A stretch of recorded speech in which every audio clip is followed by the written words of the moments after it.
glorious moments. ആണ്. അപ്പം വിചാരണ നമുക്ക് പിന്നെ നടത്താം. അത് ചോദ്യം ചോദിക്കൂ. നോയലിന്റെ ചോദ്യങ്ങളും അതിനുള്ള ഉത്തരങ്ങളുമാണ് ഇന്നത്തെ പരിപാടി. ഇന്നത്തെ ദിവസം അങ്ങനെ അങ്ങോട്ട് പോട്ടെ.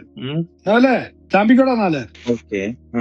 അപ്പൊ എന്റെ ആദ്യത്തെ ചോദ്യം എന്ന് പറയുന്നത്, ഒരു പേഴ്സണ് തന്നെ എങ്ങനെയാണ് ഈ പുതിയ നിയമത്തെ നമ്മൾ കാണുന്നുണ്ടല്ലോ, ഈ ഒരാൾക്ക് ഭൂതത്തിന്റെ മേശയിലും ദൈവത്തിന്റെ മേശയിലും അവകാശികളാവാൻ പറ്റത്തില്ലെന്ന് കൊടുക്കുക നമ്മൾ കാണുന്നു. അപ്പൊ ഈ പഴയ നിയമത്തിൽ എങ്ങനെയാണ് ഈ ഒരു പേഴ്സൺ തന്നെ ഈ പിശാചും ദൈവവും ഒരൊറ്റ സെയിം ടൈമിൽ ദൈവത്തെ പോലെ ഇടപെടാൻ സാധിക്കുന്നത് എങ്ങനെയാണ്? ചോദ്യം വ്യക്തമല്ല കേട്ടോ. നോയൽ ഒന്നുകൂടെ അത് ക്ലിയർ ആക്കണം. എന്നതാ ചോദിക്കുന്നേ? അതായത് പെട്ടെന്ന് കൊരിന്തലായത്തിൽ ഒരു ഉദ്ധരണി പറഞ്ഞു, എന്നിട്ട് പഴയ നിയമത്തിൽ നിന്ന് വന്നു. 1:10 ഇപ്പൊ പറഞ്ഞേ. അത് കഴിഞ്ഞിട്ട് എനിക്ക് ചോദ്യം വ്യക്തമല്ല, എന്താണ് ഉദ്ദേശിക്കുന്നത്? അതായത് പുതിയ നിയമത്തിൽ നമ്മൾ കാണുന്നുണ്ടല്ലോ പാസ്റ്റർ, അതായത് ഒരു വ്യക്തിക്ക് ഭൂതത്തിന്റെ മേശയിലും ദൈവത്തിന്റെ മേശയിലും അവകാശികളാവാൻ സാധിക്കത്തില്ലെന്ന് അവിടെ കിടപ്പുണ്ട്. അപ്പൊ അങ്ങനെ ഇരിക്കെ ഈ പറയുന്ന പഴയ നിയമത്തിലേക്ക് നമ്മൾ പോകുമ്പോൾ ആ വെളിച്ചത്തിൽ നമ്മൾ പഴയ നിയമത്തിലേക്ക് നോക്കുമ്പോൾ എങ്ങനെയാണ് ഈ പറയുന്ന മോസസിനടക്കം അറ്റ് ദ സെയിം ടൈം യഹോവയും കൽപ്പന കൊടുക്കുന്നു, ഏലും കൽപ്പന കൊടുക്കും? ഇത് രണ്ടും എങ്ങനെയാണ് ഒരു സെയിം ടൈമിൽ അപ്ലൈ ചെയ്യാൻ പറ്റും? അപ്പൊ ഇവർ രണ്ട് തരത്തിലുള്ള കൽപ്പനകള്, നിർദ്ദേശങ്ങളൊക്കെ മോശയ്ക്ക് കിട്ടിയത് എങ്ങനെയാണ്? ഇതാണോ ചോദ്യം? അതെ. അത് ഇസ്രായേലിലേക്ക് നുഴഞ്ഞു കയറി വന്ന ഒരു എൻറ്റിറ്റിയാണ് ഈ യഹോവ. യഹോവ ഇസ്രായേലിന്റെ പൂർവിക ദൈവമല്ല.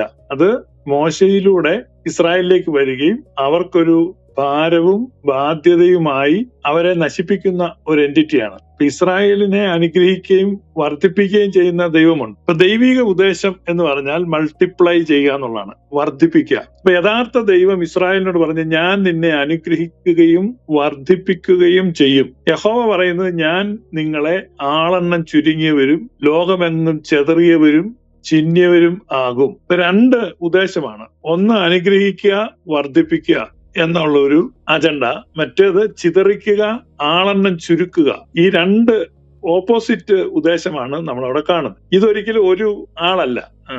നോയൽ പറഞ്ഞതിനേക്കാളും നല്ല ഒരു ഉദ്ധരണി യാക്കോബ് ശ്ലീഹായുടെ ലേഖനത്തിലുണ്ട്. ഉറവിന്റെ ഒരേ ദ്വാരത്തിൽ നിന്ന് കയ്പും മധുരവും പുറപ്പെടുമോ. അപ്പൊ പഴയ നിയമത്തിൽ നമ്മൾ ഈ രണ്ട് അജണ്ട കാണുന്നുണ്ട്. ഒന്ന് അനുഗ്രഹം, മറ്റേത് ശാപം. ഒന്ന് വർധനവ്, മറ്റേത് ചുരുക്കല്. മറ്റേത് അനുഗ്രഹവും ശാപവും ഉണ്ട്, വർധനവിലും ചുരുക്കലുമുണ്ട്. ഇത് രണ്ടായിട്ടാണ് നമ്മൾ കാണുന്നത്. അതുകൊണ്ട് അത് രണ്ട് എൻറ്റിറ്റി ആണ് എന്ന് വളരെ ക്ലിയർ ആണ്. അപ്പൊ ഈ രണ്ട് എൻറ്റിറ്റികളുടെ നടുവിൽ ഞെരുങ്ങുകയായിരുന്നു ഇസ്രായേൽ. അതിനാണ് പിന്നീട് അവര് രണ്ടായിട്ട് തിരിഞ്ഞിട്ട് ഏൽ വർഷിപ്പേഴ്സും യാഹ്വേ വർഷിപ്പേഴ്സുമായിട്ട് രണ്ടായിട്ട് തിരിയുന്നുണ്ട്. ഇസ്രായേലിൽ വലിയൊരു ഡിവിഷൻ ഉണ്ടാകുന്നുണ്ട്. ഇതാണ് അതിന്റെ ചരിത്രം. ഈ യഹോവ അവിടെ നുഴഞ്ഞു കയറിയതാണ്. ഹലോ, കേട്ടില്ലേ പറഞ്ഞേ? ഓക്കെ കേട്ടു.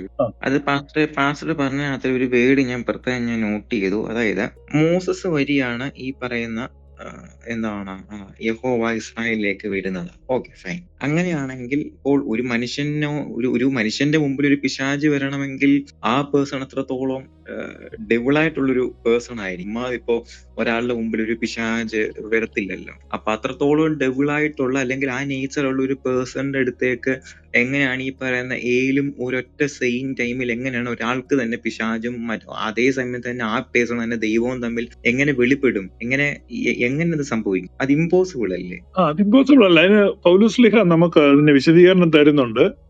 സാത്താൻ താനും വെളിച്ചദൂതന്റെ വേഷത്തിൽ വരുന്നു. അത് ഈ പഴയ നിയമത്തിലെ ഈ സംഭവത്തെ ആസ്പദമാക്കിയിട്ട് അദ്ദേഹം പറയുന്നതാണ്. സാത്താൻ താനും വെളിച്ചദൂതന്റെ വേഷത്തിൽ വരുന്നു. ഇപ്പൊ നോയലിന്റെ സംശയം വളരെ യുക്തിപരമാണ്. അതൊരു സാങ്കത്യമുള്ള സംശയമാണ്. പക്ഷെ ആ സംശയത്തിന്റെ it was answer 2000 years ago by Saint Paul. Saint Paul പറഞ്ഞിരിക്കുകയാണ്, സാത്താൻ വെളിച്ചദൂതന്റെ വേഷത്തിലാണ് വരുന്നത്, അങ്ങനെയേ വരത്തുള്ളൂ.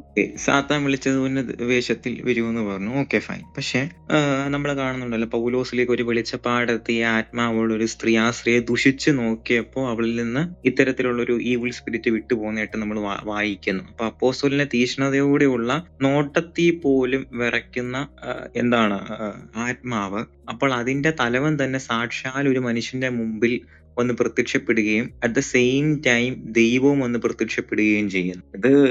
എന്നാലും ഇതെങ്ങനെയാണ് ഒരു ഇതാവും? അതുപോലെ പാസ്റ്റർ കൂട്ടി ചെയ്ത സാത്താൻ വിളിച്ചദൂതന്റെ വേഷം എടുക്കും എന്നൊക്കെ പറഞ്ഞ മറ്റു വിശ്വാസികളെ വഴിതെറ്റിക്കാനല്ല. ഇത് ഒരൊറ്റ പേഴ്സന്റെ മുമ്പിൽ തന്നെ പിശാചും ദൈവം വെളിപ്പെടുകയാണ്. അതെങ്ങനെയാണ് പോസിബിൾ ആവും? ഒരു സാത്താൻ വർഷിപ്പേഴ്സിന്റെ മുമ്പില് സാത്താൻ എന്താണ് വരുമെന്ന് പറഞ്ഞാൽ ഓക്കെ ഫൈൻ. ഇപ്പൊ ഒരു പ്രവാചകൻ അല്ലെങ്കിൽ ദൈവവിശ്വാസിയുടെ മുമ്പിൽ ദൈവം പ്രത്യക്ഷപ്പെട്ടു അല്ലെങ്കിൽ ദൈവമാലാഖ പ്രത്യക്ഷപ്പെട്ടു എന്ന് വെച്ച് കഴിഞ്ഞാൽ ദാറ്റ്സ് ഫൈൻ, ഓക്കെ, നമുക്ക് അംഗീകരിക്കാം. പക്ഷെ ഒരു വ്യക്തിയുടെ മുമ്പിൽ ഈ പിശാചും ദൈവവും ഒരുമിച്ച് പ്രത്യക്ഷപ്പെടുക, അവർ രണ്ടുപേരിൽ നിന്ന് കൽപ്പനകൾ സ്വീകരിക്കുക, അവരെ രണ്ടുപേരെ ഈ വ്യക്തി ബഹുമാനിക്കുക, അതെങ്ങനെ ഒരു ഇതാവും? അപ്പൊ അത് വളരെ അടിസ്ഥാനപരമായിട്ട് ബൈബിൾ തന്നെ ഇതിന് മറുപടി നൽകുന്നുണ്ട്. ഏദൻ തോട്ടത്തിൽ ദൈവം സൃഷ്ടിച്ച മനുഷ്യന്റെ അടുത്ത് ആ മനുഷ്യനോട് പിശാച് സംസാരിക്കുന്നുണ്ട് ഏദൻ തോട്ടത്തിൽ. അപ്പൊ നോവലിന്റെ ഈ സംശയം ഉൽപ്പത്തി ആദ്യ അധ്യായങ്ങളിൽ കൊണ്ട് ആരോപിക്കണം. കാരണം അങ്ങനെ ആകുമ്പോൾ അടിസ്ഥാനങ്ങളൊക്കെ ഇല്ല. അപ്പൊ ദൈവസ്വരം കേട്ട് ദൈവസൃഷ്ടി ദൈവസാദൃശ്യത്തിൽ ദൈവത്തിന്റെ തോട്ടത്തിൽ ഇരിക്കുന്ന മനുഷ്യനും ഭാര്യയ്ക്കും ഒക്കെ ആ മനുഷ്യന്റെ ഭാര്യയോടൊക്കെ പിശാചിന് വന്ന് ഇടപെടാൻ പറ്റി എന്ന് ബൈബിൾ പറയുന്നുണ്ട്. അപ്പോ ഒരു റേഡിയോ പോലെയാണ് നമ്മള് ഇപ്പം നോയലിന്റെ വീട്ടിൽ ഒരു റേഡിയോ ഉണ്ടെങ്കിൽ ആ റേഡിയോയിൽ നോയൽ ട്യൂൺ ചെയ്യുന്ന സ്റ്റേഷൻ എല്ലാം കിട്ടും. റേഡിയോ മാറണ്ട, ഒരേ റേഡിയോയിൽ കൂടെ എല്ലാ സ്റ്റേഷനും വരും. അപ്പുറത്തോട്ട് ട്യൂൺ ചെയ്തു ഇപ്പുറത്തോട്ട് ട്യൂൺ ചെയ്തു. അപ്പോ അതുപോലെ ഈ ആത്മജീവികൾ വന്ന് പ്രത്യക്ഷപ്പെടുന്നത്. ഇത് മോശ മിദ്യാനിൽ പോയി പാർത്തു. മിദ്യാനിൽ കേന്യരുണ്ടായിരുന്നു. കേന്യർ എന്ന് പറഞ്ഞാൽ കായിന്റെ സന്തതി പരമ്പരകളാണ്. കായിനാണ് ആദ്യത്തെ കൊലപാതകം ചെയ്യുന്നത്. അപ്പൊ അവൻ ആദ്യം മുതൽ കൊലപാതകനാണ്. അപ്പൊ കേന്യരുടെ ദൈവമാണ് ഈ യഹോവ. അപ്പൊ അതുകൊണ്ട് മോശയുടെ അമ്മായിയപ്പനും അളിയന്മാരും എല്ലാം ഈ മോശയുടെ കൂടെ കൂടി. കാരണം മോശ വലിയൊരു സംഘത്തെ നയിച്ചുകൊണ്ട് വരുമ്പം അളിയന്റെ പരിപാടിയല്ലേ. ഇപ്പം നോയലിന്റെ ഒരു പെങ്ങളുണ്ടെന്ന് വിചാരിക്കുക. നോയലിന്റെ പെങ്ങള് കല്യാണം കഴിച്ച അളിയൻ എറണാകുളത്ത് ബ്രോഡ്വേ വലിയൊരു കച്ചവടം നടത്തുകയാണ്, ബിസിനസ് ആണ്.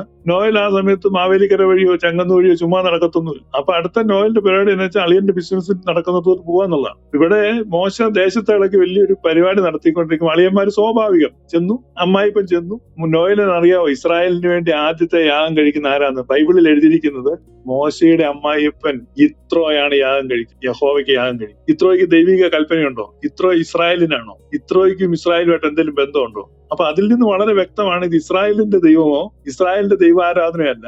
മോശയുടെ അമ്മായിയപ്പൻ യിത്രോയും അളിയന്മാരും മോശയുടെ ഭാര്യയും എല്ലാം കൂടെ അടിച്ചേൽപ്പിച്ചാണ്, ഭാര്യ വീട്ടുകാരുടെ നിർബന്ധത്തിന് എടുക്കേണ്ടി വന്ന ഒരു സാധനമാണ്. അങ്ങനെ മോശയുടെ ഭാര്യ വീട്ടുകാരിലൂടെ ഇസ്രായേലിൽ കടന്നുകൂടിയ പിശാചാണ് യഹോവ. ഓക്കെ, പിന്നീട് ദൈവിക സാന്നിധ്യം ആ പേഴ്സണിലേക്ക് വരുമ്പോൾ, മോശയിലേക്ക് വരുമ്പോൾ എന്തുകൊണ്ടാണ് ഈ പിശാച് പരിപൂർണമായിട്ടും ഇദ്ദേഹത്തെ വിട്ടുപോവാത്തത്? അങ്ങനെ ഈ പിശാച് പരിപൂർണമായിട്ടും വിട്ടുപോകത്തില്ലല്ലോ. യേശുക്രിസ്തുവിനെ പിശാച് പരീക്ഷിച്ചു കഴിഞ്ഞ് സാത്താനെ എന്നെ വിട്ടുപോ എന്ന് പറയുമ്പോൾ ബൈബിളിൽ എഴുതിയിരിക്കുന്നതാ കുറെ കാലത്തേക്ക് പിശാച് അവനെ വിട്ടുപോയി. എക്കാലത്തേക്കും പിശാച് യേശുവിനെ വിട്ടുപോയെന്ന് ബൈബിളിലുണ്ടോ? ബൈബിൾ വാക്യങ്ങൾ നോയലിന് അറിയാം എന്നുള്ള ഒരു അസംഷനിലാണ് ഞാൻ ഇങ്ങനെ സംസാരിച്ചുകൊണ്ടിരിക്കുന്നത്. റെഫറൻസ് വേണം പറഞ്ഞാൽ അപ്പോൾ തരാം. അതായത് യേശു പിശാചിനെ ശാസിച്ചപ്പോൾ അവിടെ അടുത്ത് എഴുതിയിരിക്കുന്നത് കുറെ കാലത്തേക്ക് അവനെ വിട്ടുപോയി. പിശാച് അങ്ങനെ എന്നേക്കും വിട്ടുപോകുന്ന നോയലിന് എവിടുന്ന് ഉപദേശം കിട്ടി? യേശുക്രിസ്തുവിന്റെ അടുത്ത് നിന്ന് പോലും തൽക്കാലത്തേക്ക് പോയിട്ടുള്ളൂ. ഓക്കെ, ഇതിനെന്തെങ്കിലും നമുക്ക് ചരിത്രപരമായിട്ട് എന്തെങ്കിലും സ്ഥാപിക്കാൻ പറ്റുമോ? For example at the same ടൈമിൽ തന്നെ ഇതുപോലെ ഏതെങ്കിലും യഹൂദന്മാർക്ക് എന്തെങ്കിലും ഇതുപോലെ ഒരു ഫെയ്ത്ത് വല്ലതും ഉണ്ടോ? ഇതുപോലെ തന്നെ ഇപ്പോഴും യഹോവയും എലോഹീമും തമ്മിൽ വേർതിരിച്ച് ആരാധിക്കുന്ന അല്ലെങ്കിൽ അങ്ങനെ വേർതിരിച്ച് കാണണമെന്ന് പഠിപ്പിക്കുന്ന ഏതെങ്കിലും ഒരു ജൂയിഷ് കമ്മ്യൂണിറ്റിയിൽ എക്സിസ്റ്റ് ചെയ്യുന്നു? യഹോവയും എലോഹീമും അത് യാഹിസ്റ്റുകളും എലോഹിസ്റ്റുകളും എന്ന് രണ്ട് ഗ്രൂപ്പ് ഉണ്ടായിരുന്നു ഇസ്രായേലിൽ. യാഹിസ്റ്റുകളും എലോഹിസ്റ്റുകളും. അങ്ങനെ ഈ യാഹിസ്റ്റുകളാണ് ഇവർ തമ്മിലുള്ള സംഘർഷം മൂത്തിട്ട് എലോഹിസ്റ്റുകളുടെ ആരാധനാ കേന്ദ്രങ്ങൾ ഇടിച്ചു തകർക്കുകയായിരുന്നു യാഹിസ്റ്റുകളുടെ പണി. അത് ബൈബിളിൽ നൂറുകണക്കിനാണ് റെഫറൻസ്. ബൈബിളുമായിട്ട് നോയലിന് പരിചയമുണ്ടെന്ന് ഓർത്താണ് ഞാൻ റെഫറൻസ് എടുക്കാത്തത്. റെഫറൻസുകൾ വേണമെങ്കിൽ ഓരോന്നോരോന്നിരുന്ന് നമുക്ക് വായിക്കാം. അപ്പൊ അത് ഒത്തിരി ഡീറ്റെയിൽഡ് ആയി പോകും. പിന്നെ അങ്ങനെ ബൈബിളിൽ വാക്യം ഇല്ല എന്ന് പറയുന്നുണ്ടെങ്കിൽ റെഫറൻസ് എടുത്തു തരാം. സമയം പോകുന്നത് കൊണ്ടാണ്. ഈ ബൈബിളിൽ നിങ്ങൾ പഴയ നിയമത്തിൽ നോക്കുമ്പോൾ പച്ച മരങ്ങൾ വെട്ടിക്കളയാൻ യഹോവ പറയുന്നു. കാരണം മരച്ചുവട്ടിലുള്ള ആരാധനയാണ് ഈ എൽഷദായി ആരാധിക്കുന്നത്. അബ്രഹാം ആരാധിക്കുമ്പോൾ ബേർഷേബയിൽ അബ്രഹാം ഒരു പിച്ചുല വൃക്ഷം നട്ടുപിടിപ്പിച്ചു, അവിടെ നിത്യദൈവത്തെ ആരാധിച്ചു എന്ന്. അപ്പൊ വൃക്ഷക്കീഴിലുള്ള ആരാധന ഇസ്രായേലിയർ നടത്തിയപ്പോൾ യഹോവ കോപം കൊണ്ട് ജ്വലിക്കുകയും അത്തരത്തിലുള്ള വൃക്ഷങ്ങളൊക്കെ വെട്ടണമെന്ന് പറയുകയും ചെയ്തു. അങ്ങനെ പൂജാഗിരികളെ ഇടിക്കുകയും വൃക്ഷങ്ങളെ വെട്ടുകയും ചെയ്തുകൊണ്ട് യഹോവയുടെ ഭക്തന്മാർ കാലാകാലങ്ങളിൽ ഇസ്രായേലിൽ രാജാക്കന്മാരായിട്ട് വരുന്നവർ ചിലര് ഈ എൽഷദായുടെ ഭക്തന്മാരും ചിലര് യഹോവയുടെ ഭക്തന്മാരും ആയിരിക്കും. ഇപ്പൊ യഹോവയുടെ സ്ട്രോങ് ഭക്തന്മാര് എപ്പോഴൊക്കെ ഇസ്രായേലിൽ രാജാവായിട്ട് വന്നിട്ടുണ്ടോ അപ്പോഴൊക്കെ ഈ ഏലുകളുടെ ആരാധനാ സ്ഥലങ്ങൾ ഇടിച്ച് നശിപ്പിച്ച് അവരെ ഉപദ്രവിച്ചിട്ടുണ്ട്. ഇങ്ങനെ ഇവര് തമ്മിലുള്ള സംഘർഷം മൂത്തു വന്നപ്പോ ഈ പോളറൈസേഷൻ സംഭവിക്കുകയാണ്. ഇപ്പം നമ്മളൊരു കാന്തം വെച്ച് കഴിയുമ്പോൾ ഇരുമ്പൊക്കെ ആ കാന്തത്തിന്റെ അടുത്തോട്ട് പോകുന്ന പോലെ ഈ പോളറൈസേഷൻ സംഭവിക്കുകയാണ്.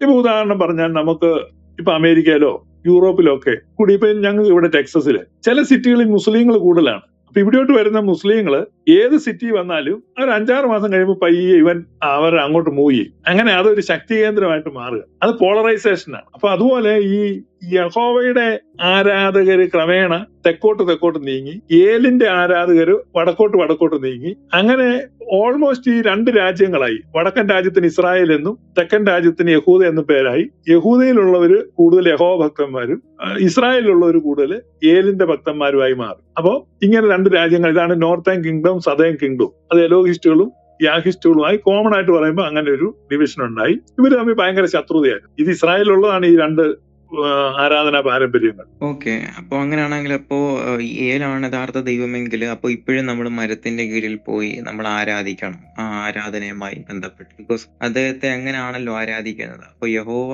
ദൈവമല്ല, ഏലാണ് ദൈവമെങ്കിൽ നമ്മളും അപ്പൊ മരത്തിന്റെ കീഴിൽ പോയി വേണ്ടേ ആരാധിക്കാൻ? അതെ, അതുകൊണ്ടാണ് യേശുക്രിസ്തു രാജകീയമായി ഓശാന ദിവസം യെരുശലേമിലേക്ക് പ്രവേശിക്കുമ്പോൾ അവർ മരക്കൊമ്പുകളെ വെട്ടി വീശിയത്. അവരുടെ പൂർവികമായ ആരാധനകളെ, പൈതൃകമായ സ്വത്വത്തെ, സത്യദൈവത്തിന്റെ നാമത്തിൽ ഇതാ മശിഹ വരുന്നു എന്ന് പറഞ്ഞ് എലോഹിസ്റ്റുകള് മരക്കൊമ്പുകൾ എടുത്ത് വീശി ആർത്തു വിളിച്ചു.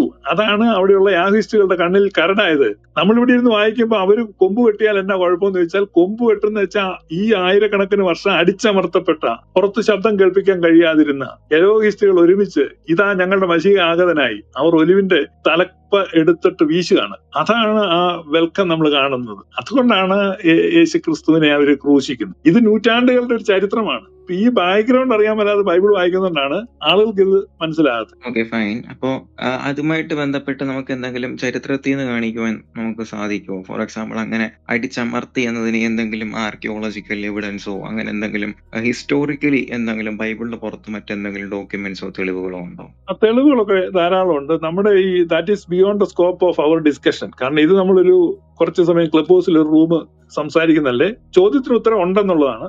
ഇപ്പൊ ആ തെളിവുകളെല്ലാം വെച്ച് അപ്പൊ നമ്മള് തീർത്തും ഇവിടുന്ന് വഴുതി മാറിപ്പോവും.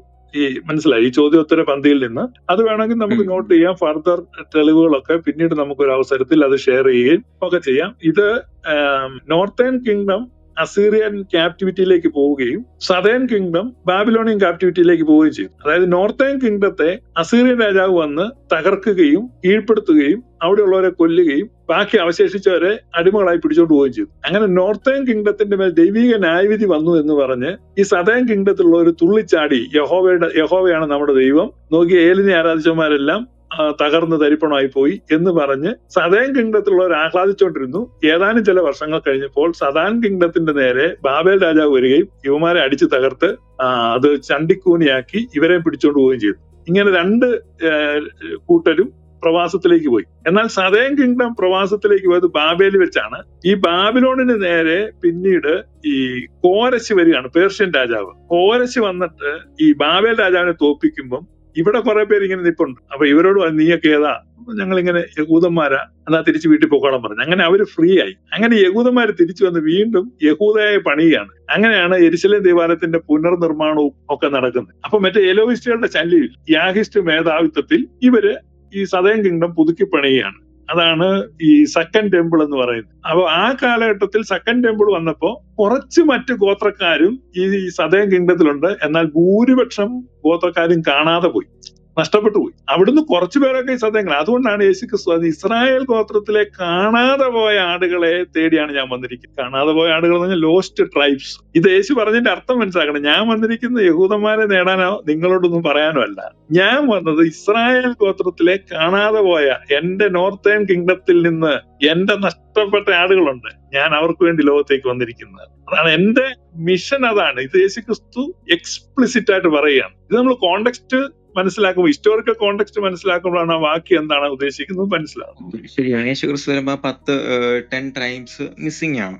10 ട്രൈബ്സ് അവിടെ എക്സിസ്റ്റ് ചെയ്യുന്നില്ലല്ലോ. അപ്പോ എന്ന് വെച്ച് കഴിഞ്ഞാൽ ഇതിനെ ആരാധിക്കുന്നവർ അവിടെ ഇല്ല. അപ്പൊ അവിടെ ഉള്ളത് ഈ പറയുന്ന യഹോവയെ ആരാധിക്കുന്ന യാഹൂസ്റ്റുകളാണ് അവിടെ ഉള്ളത്. അപ്പൊ അവരല്ലേ ഈ പറയുന്ന മരത്തിന്റെ ജില്ലയെ കൂടി ചാർത്തത്. അപ്പൊ അതിന്റെ പിന്നിലെ ലോജിക്ക് എന്താണ്? അല്ല, അവരല്ല ആർത്തത്, എലോഹിസ്റ്റുകളാണ് ആർത്തത്. എലോഹിസ്റ്റുകൾ യെരുശലേമിലുണ്ട്. മുഴുവൻ ഈ യാഗിസ്റ്റുകളല്ല യെരുശലേമിലുള്ളത്. അതിന് തെളിവ് ബൈബിളിലുണ്ട്. ഉദാഹരണം പറഞ്ഞാൽ യേശു കുഞ്ഞായിരിക്കുമ്പോൾ കന്യകാമറിയം യേശുവിനെ കൊണ്ട് ദൈവാലയത്തിലേക്ക് പ്രവേശിക്കുന്നുണ്ട്. നമ്മൾ മായൽത്തോ പെരുന്നാള്. അപ്പൊ അവിടെ ഈ ആശേർ ഗോത്രത്തിൽ പെട്ട ഒരു സ്ത്രീ യേശുവിനെ സ്വീകരിക്കുന്നുണ്ട്. അപ്പൊ അവിടെ എല്ലാ ഗോത്രത്തിലും പെട്ടവരുണ്ട്. അവരുടെ എണ്ണം കുറവായിരുന്നു, ചെറിയ ആട്ടുംകൂട്ടമായിരുന്നു, അല്ലാതെ ഒരുപാട് പേരില്ലായിരുന്നു.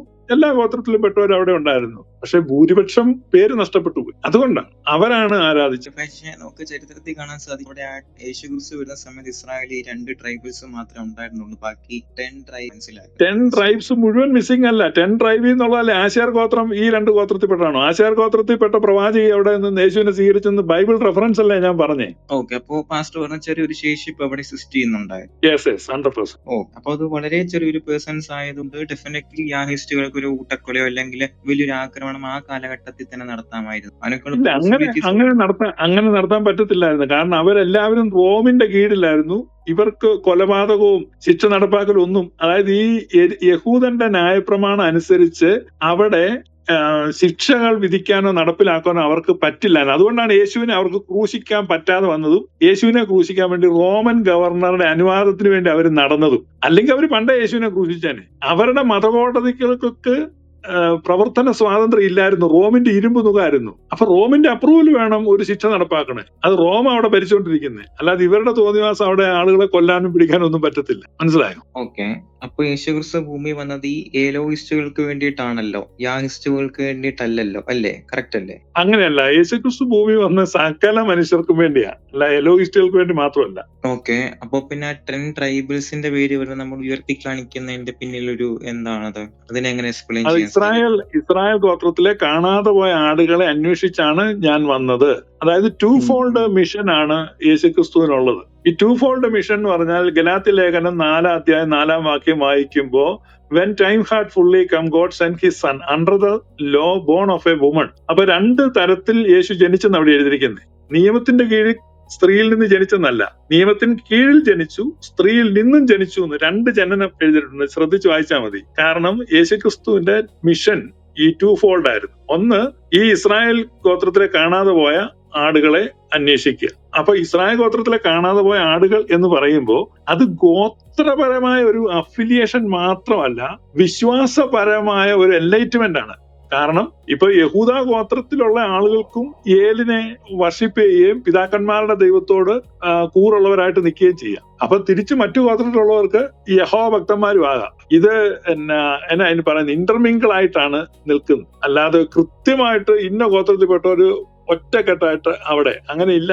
ചില കുടുംബക്കാരുണ്ട്, ചില വീട്ടുകാരുണ്ട്, കമ്മ്യൂണിസ്റ്റ് കുടുംബം എന്ന് പറയും. പക്ഷെ ആ വീട്ടിൽ ചില ആളുകൾ കോൺഗ്രസിന് വോട്ട് ചെയ്യുന്നവരും കോൺഗ്രസിൽ പ്രവർത്തിക്കുന്നവരും കാണും. ഇപ്പൊ BJP കുടുംബം എന്ന് പറയുന്നത് ആ കുടുംബക്കാർ കൂടുതലും BJPക്കാരായിരിക്കും. പക്ഷെ അതിൽ കുറെ പേര് കമ്മ്യൂണിസ്റ്റുകാർ കാണും, കുറെ പേര് ചിലപ്പം കോൺഗ്രസ് കാണും. ഞങ്ങളുടേത് ഒരു കോൺഗ്രസ് കുടുംബമാണ് എന്ന് പറഞ്ഞാൽ ആ കുടുംബത്തിൽപ്പെട്ട എല്ലാവരും 100% കോൺഗ്രസ് ആണെന്നല്ല, 100% പേരും കോൺഗ്രസ് ആണ്. പക്ഷെ അതിനകത്ത് കമ്മ്യൂണിസ്റ്റുകാർ കാണും. അപ്പൊ അതുപോലെയാണ് നമ്മൾ ഈ ഗോത്രങ്ങൾ എന്ന് പറയുമ്പോൾ ഒരു പൊതു സംജ്ഞ എന്നേ ഉള്ളൂ, അല്ലാതെ സ്ട്രിക്ട്ലി 100% ഇങ്ങനെയാണെന്നില്ല. അതങ്ങനെ നമ്മൾ അസ്യൂം ചെയ്ത് കഴിഞ്ഞാൽ നമുക്ക് കാര്യങ്ങൾ മനസ്സിലാകാതെ പോകും. അതുകൊണ്ട് ഈ എല്ലാ ഗോത്രത്തിലും പെട്ട ആളുകൾ യേശുക്രിസ്തുവിനെ മശിഹയായിട്ട് അംഗീകരിച്ചു. പിന്നീട് പ്രസംഗിക്കുന്നു, അതാണ് ഇസ്രായേലിനോട് പ്രസംഗിക്കുകയാണ്. അതുകൊണ്ടാണ് ഇസ്രായേലിന്റെ 12 ഗോത്രങ്ങളും രാപ്പകൽ ആരാധിച്ചു പോന്നിരുന്ന എന്ന് പൗലോസ്ലീഹ പറയുന്നത്. അത് പിതാക്കന്മാരുടെ ദൈവത്തെയാണ്.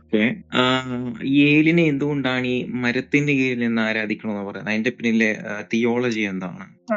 മരത്തിന്റെ കീഴിൽ ആരാധിക്കുന്നത് ഒരു മരത്തിൽ നിന്നുള്ള അകൽച്ചയാണ് മനുഷ്യവർഗത്തിന് നാശം ഉണ്ടാക്കിയത്. അത് ജീവവൃക്ഷമാണ് പർദീസായിലെ. ആ പർദീസായിലെ ജീവവൃക്ഷത്തിന്റെ പ്രതീകമായിട്ടാണ് മരത്തിന്റെ ചുവട്ടിലോട്ട് അബ്രഹാം തിരിയുന്നത്. അതുകൊണ്ടാണ് നമ്മൾ പർദീസയിലാദാം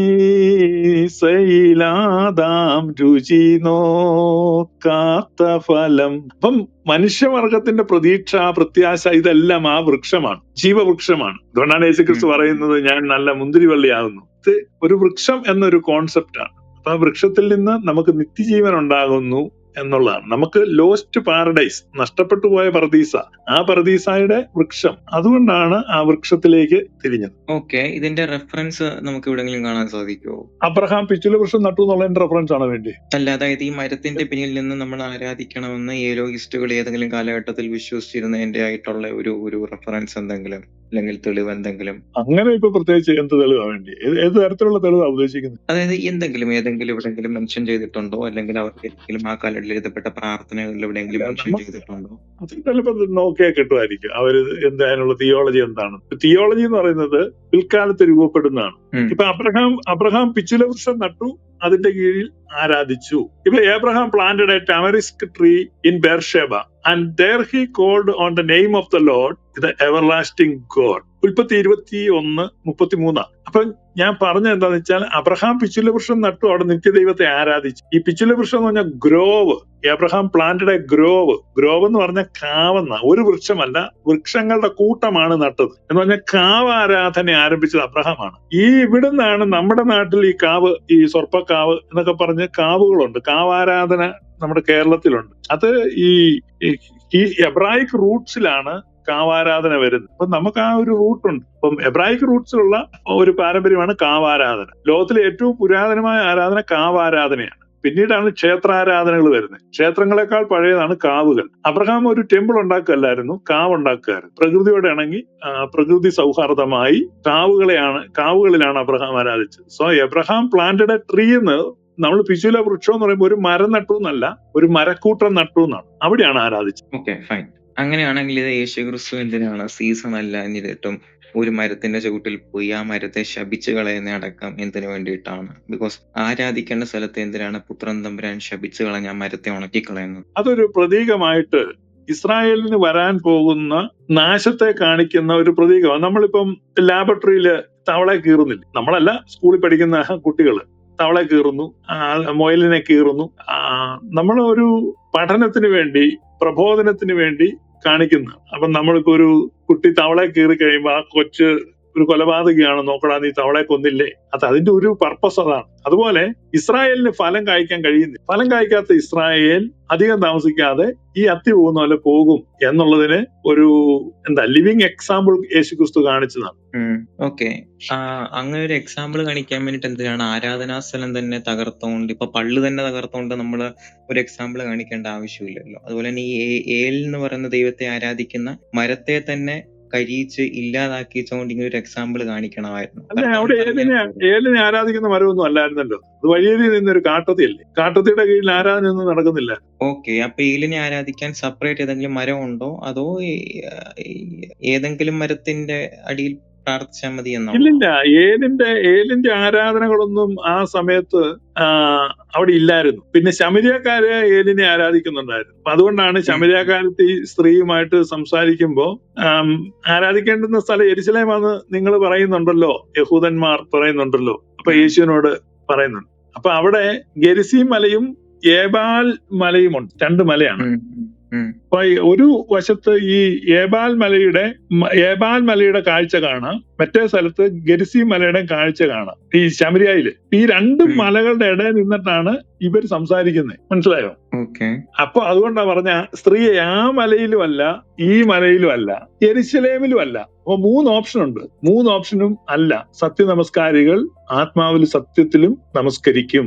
മനസ്സിലായി? ഇതാണ് നമ്മള് മനസ്സിലാക്കേണ്ടത്. കാരണം ഈ ഇസ്രായേൽ ജനം വരുമ്പോ, ഞാൻ ആ വാക്യം വായിച്ചു കേൾപ്പിക്കാം, ഒരു സെക്കൻഡ്. ഇതിന്റെ പശ്ചാത്തലം മനസ്സിലായെങ്കിൽ ഇത് പിടികിട്ടുള്ളൂ. നിങ്ങൾ യോർദാൻ കടന്ന ശേഷം ജനത്തെ അനുഗ്രഹിപ്പാൻ ഗെരിസീം പർവ്വതത്തിൽ നിൽക്കേണ്ടുന്നവർ ശിമിയോൻ, ലേവി, യഹൂദ, ഇസ്സാഖാർ, യോസെഫ്, ബെന്യാമീൻ. ശപിപ്പാൻ ഏബാൽ പർവ്വതത്തിൽ നിൽക്കേണ്ടവരോ രൂബൻ, ഗാദ്, ആശേർ, സെബുലൂൻ, നാൻ, നഫ്താലി. അപ്പം 2 പർവ്വതമാണ്. 2 പർവ്വതത്തിൽ നിന്നിട്ട്, ഈ ഏബാൽ പർവ്വതത്തിൽ നിന്നിട്ട് ശാപത്തിന്റെ വാക്യങ്ങൾ വായിക്കും, താഴെ ജനം നിൽക്കും. ഗെരിസീം മലയുടെ മുകളിൽ നിന്ന് അനുഗ്രഹത്തിന്റെ വചനങ്ങൾ വായിക്കും. പിൽക്കാലത്ത് തർക്കം ഉണ്ടായി. അവസാനം യഹോവയുടെ ആലയം എവിടെ പണിയണം, യഹോവയുടെ യാഗപീഠം എവിടെ പണിയണം? അപ്പൊ യഹോവ പറഞ്ഞു ഏബാൽ പർവ്വതത്തിലാണ്. കാരണം ശാപത്തിന്റെ ദേവനാണ്. ഏബാൽ പർവ്വതത്തിലാണ് യഹോവയ്ക്ക് യാഗപീഠം പണിയുന്നത്. യഹോവയ്ക്ക് പണിയുന്ന യാഗപീഠം എങ്ങനെ പണിയണം? യഹോവ പറഞ്ഞു, ചെത്താത്ത കല്ലുകൊണ്ട്, അൺഫിനിഷ്ഡ് സ്റ്റോൺ വെച്ച് വേണം എന്റെ യാഗപീഠം പണിയാൻ. എന്നിട്ട് അതിൽ കുമ്മായം തൂക്കണം, കുമ്മായം പൂശണം. കുമ്മായം പൂശിട്ട്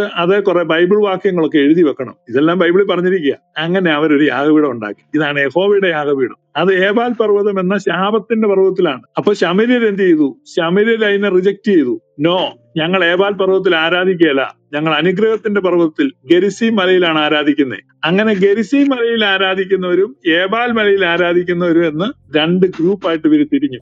അതുകൊണ്ടാണ് ആ മലയിലാണോ ആരാധിക്കേണ്ടത്, ഈ മലയിലാണോ ആരാധിക്കേണ്ടത് എന്നുള്ള തർക്കം അവിടെ ഉണ്ടായത്. ഇതാണ് രണ്ട് ഗ്രൂപ്പുകൾ. ഓക്കെ. അല്ല, അപ്പോ പാസ്റ്റർ പറഞ്ഞു വരുന്നത്, അല്ല മലയിൽ ആരാധിച്ചാൽ ഇപ്പൊ മരത്തിലല്ലേ ആരാധിക്കേണ്ടത്? അപ്പോ ഏതെങ്കിലും സ്പെസിഫിക് മരത്തിലാണോ നമ്മളപ്പോ ആരാധിക്കേണ്ടത്, അതോ ഏതെങ്കിലും മരത്തിലാണോ? അത് ഞാൻ പറഞ്ഞു വരുന്നതല്ല, ഞാൻ ബൈബിളാണ് പറയുന്നത്. ബൈബിളിൽ എഴുതിയിരിക്കുന്ന കാര്യങ്ങളാണ് പറയുന്നത്, അല്ല സ്വന്തമായിട്ട് ഞാനൊന്നും പറഞ്ഞിട്ടില്ല. അല്ല, മരത്തിൽ ആരാധിക്കുക എന്ന് പറയുമ്പോൾ അത് എന്താണ്? ഏതെങ്കിലും സ്പെസിഫിക് കാറ്റഗറി? മരത്തിലല്ല.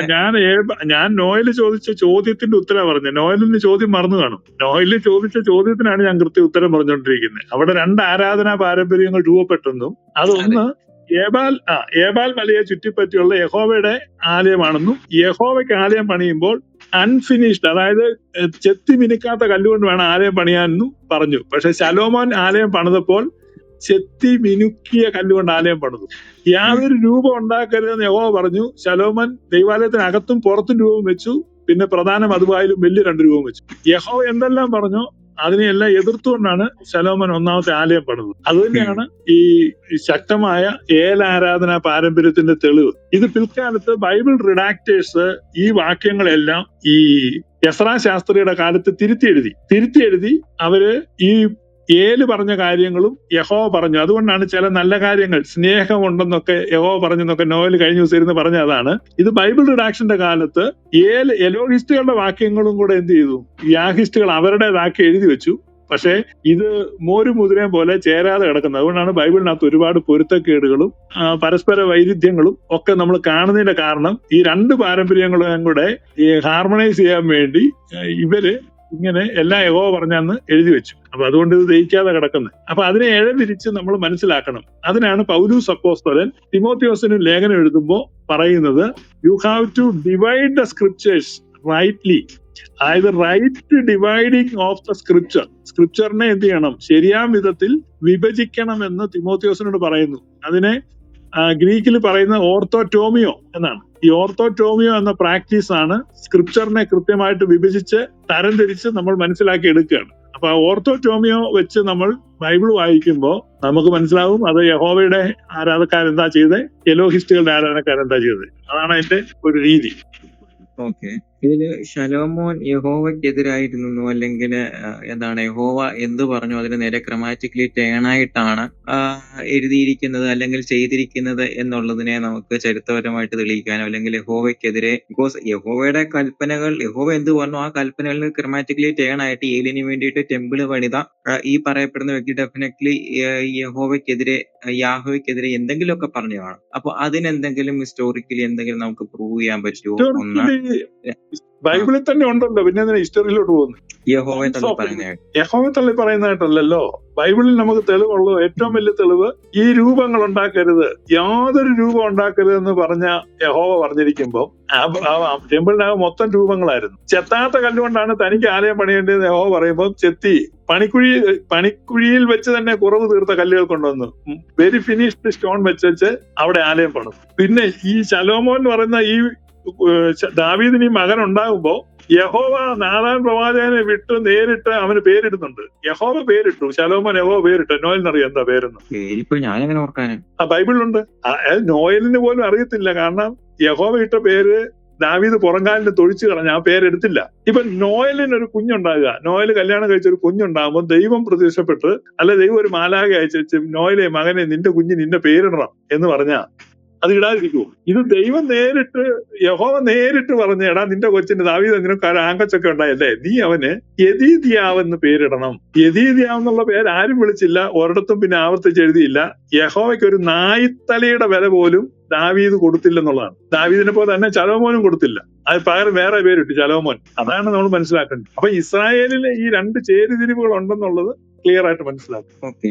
ഇവിടെ കുറച്ച് പ്രശ്നങ്ങളുണ്ട്. കാരണം അങ്ങനെയാണെങ്കിൽ ഈ പറയുന്ന ദാവീദ് ചെയ്തിട്ടുള്ള പല തെറ്റായിട്ടുള്ള കാര്യങ്ങളെ യഹോവയുടെ തലയിലേക്കാണല്ലോ വെക്കുന്നത്. അപ്പൊ ഇവിടെ ക്ലിസ്റ്റർ ക്ലിയർ ആയിട്ട് പാസ്റ്റർ പറഞ്ഞു, അതായത് അദ്ദേഹം അങ്ങനെയല്ല, യഹോവയെ തള്ളിക്കളഞ്ഞ പേഴ്സൺ ആണ്. യഹോവ എന്ത് പറഞ്ഞോ അതിന് നേരെ ക്രമാറ്റിക്കലി ടേൺ ആയിട്ടാണ് അദ്ദേഹം ചെയ്തത്. അപ്പൊ പക്ഷെ അദ്ദേഹം ചെയ്ത കൊള്ളരുതായ്മകളെ മറയ്ക്കുവാനായി യഹോവയുടെ പേര് പലപ്പോഴും പരാമർശിക്കാറില്ലേ? അപ്പൊ അതെന്തൊരു ഇതാണ്? ഏത് കൊള്ളൊരു താഴ്മ? ഇപ്പോ എന്താണ് ദാവീദ് രാജാവ് യുദ്ധം നടത്തിയപ്പോ ആളെ കൊന്നു. അപ്പൊ അതൊക്കെ മറയ്ക്കാൻ വേണ്ടിയിട്ട് യഹോവയുടെ പേരല്ലേ വെക്കാറുള്ളത് പൊതുവെ? ഞാനങ്ങനെ യഹോവയുടെ പേരൊന്നും വെച്ചു. നമ്മൾ ഈ ഓക്കെ വേറെ എവിടെയും ആരെങ്കിലും പറഞ്ഞ കാര്യം ഇവിടെ ഇട്ട് കണക്ട് ചെയ്തുകൊണ്ടെന്ന് നമുക്ക് മുന്നോട്ട് പോകാൻ പറ്റത്തില്ലെന്നോ പറ്റി. ഇപ്പൊ ഇവിടെ പറയുന്ന കാര്യങ്ങൾ പറ.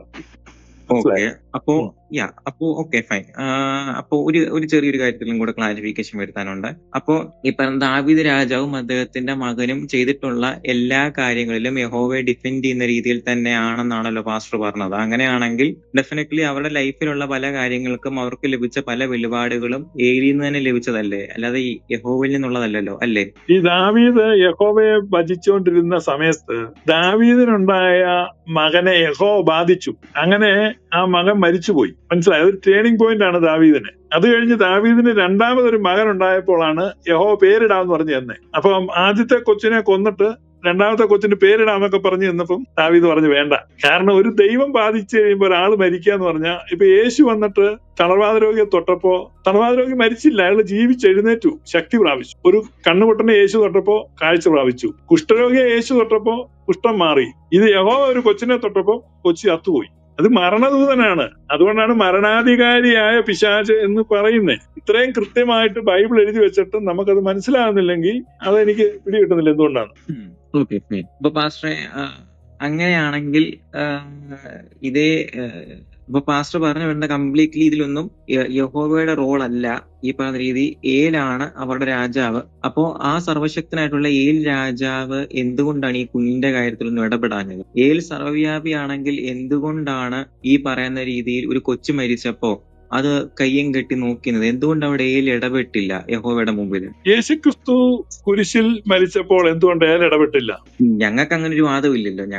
ഞങ്ങൾ ഏലെന്നും യഹോവ രണ്ടും അല്ല, നിങ്ങൾക്ക് ഡിഫറെന്റ് വാദമുണ്ടെന്നല്ല. നിങ്ങളിപ്പോ പ്രകൃതി ദുരന്തങ്ങൾ സംഭവിക്കുമ്പോൾ, മനുഷ്യന്റെ അക്രമം സംഭവിക്കുമ്പോൾ അപ്പോൾ ഇടപെടുന്ന ഒരു ദൈവത്തെയാണോ നോയൽ കാണുന്നത്? ഞാനല്ലല്ലോ. അതായത് എന്താണ്, ദൈവം ഭയങ്കര സ്നേഹമാണ്, ആരെയും കൊല്ലത്തില്ല, സഹായിക്കത്തേ ഉള്ളൂ എന്നുള്ളതാണല്ലോ ഏലിന്റെ പ്രത്യേകതയായിട്ട് പറയുന്നത്. അതേസമയം യഹോവ ഭയങ്കര ക്രൂരനാണ്, ഇങ്ങനെയാണല്ലോ പഠിപ്പിക്കുന്നത്. അപ്പോൾ അത്രത്തോളം സ്നേഹസമ്പൂർണനായിട്ടുള്ള ഏൽ, യഹോവ ക്രൂരനാണ്, ഓക്കെ ഫൈൻ. അപ്പൊ അത്രത്തോളം സ്നേഹസമ്പൂർണനായിട്ടുള്ള ഏൽ എന്തുകൊണ്ടാണ് ഈ കാര്യങ്ങളിലൊന്നും ഇടപെടാൻ? ഇപ്പം നോയലിന്റെ ചോദ്യം വേറെ വഴിക്ക് പോയി. എന്തുകൊണ്ട് മനുഷ്യ ജീവിതത്തിലെ പ്രതിസന്ധികളിലും പ്രയാസങ്ങളിലും ദൈവം ഇടപെടുന്നില്ല?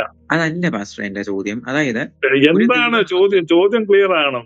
അതായത് ചോദ്യം ചോദിക്കുമ്പോൾ അത് കൃത്യമായിട്ട്, ഇപ്പം ഉദാഹരണം പറഞ്ഞ യേശുക്രിസ്തു പറഞ്ഞു ധാരാളം വിധവമാർ ഇസ്രായേലിലുണ്ടായിട്ടും സാരഫത്തിലെ ഒരു വിധവയുടെ അടുത്തേക്കാണ് ദൈവം പ്രവാചകനെ അയച്ചത്. ഇസ്രായേലിൽ ഒത്തിരി കുഷ്ഠരോഗികൾ ഉണ്ടായിട്ടും നയവാൻ എന്ന് പറഞ്ഞ ഒരു കുഷ്ഠരോഗിയെ മാത്രമേ സുഖപ്പെട്ടുള്ളൂ. അപ്പോൾ യേശുവിനെ അവർ കല്ലെറിയാൻ വേണ്ടി തുടങ്ങി.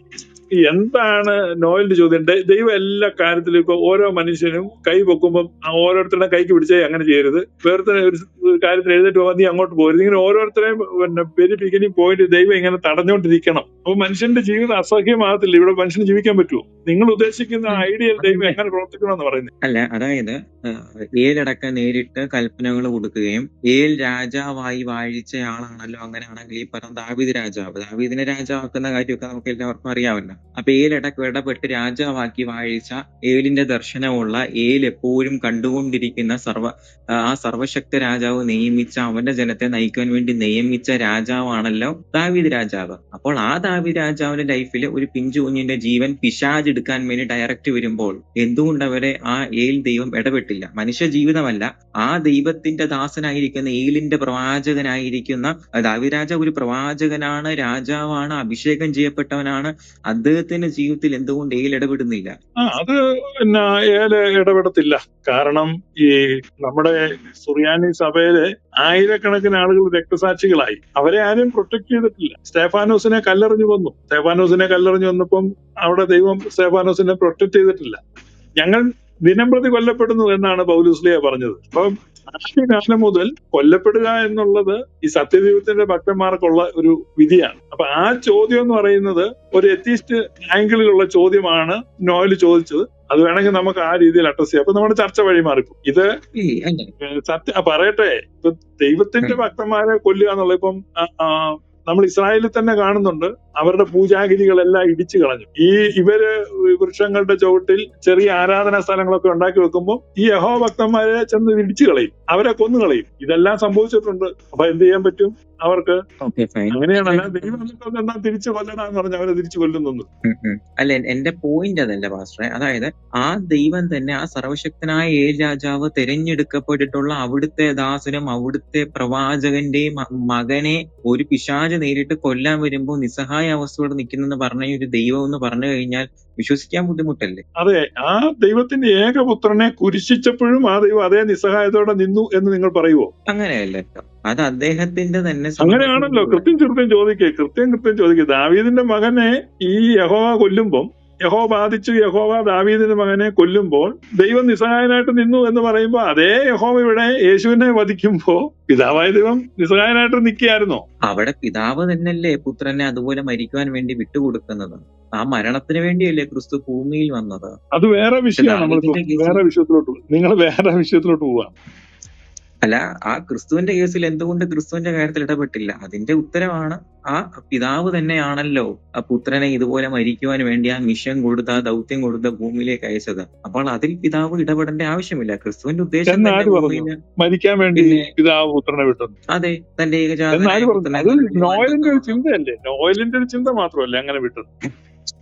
ഓക്കെ, അപ്പൊ യേശു ക്രിസ്തുവിനെ ശരിക്കും എന്തിനാ ഭൂമിയിൽ വിട്ടത്? അത് വേറെ ചോദ്യമായില്ലേ? ഇപ്പൊ നോയലല്ലേ പറഞ്ഞ പിതാവ് മരിക്കാൻ വേണ്ടിയാ വിട്ടത് എന്ന് പറയുമ്പോ ഞാൻ ചോദിച്ചു, അത് എങ്ങനെയാണ് പറയാൻ പറ്റുന്നത് പിതാവ് മരിക്കാൻ വേണ്ടിയാ വിട്ടതെന്ന്? അപ്പൊ അതിന് നോയൽ അപ്പൊ തിരിച്ച് എന്നോട് ചോദിക്കുക, പിന്നെ എന്തിനാ വിട്ടെന്ന്? അത് അങ്ങനെയല്ലല്ലോ, മരിക്കാൻ വേണ്ടിയാ വിട്ടെന്നുള്ളത് നോയൽ തെളിയിക്കേ. അതല്ലേ എന്റെ ശരി?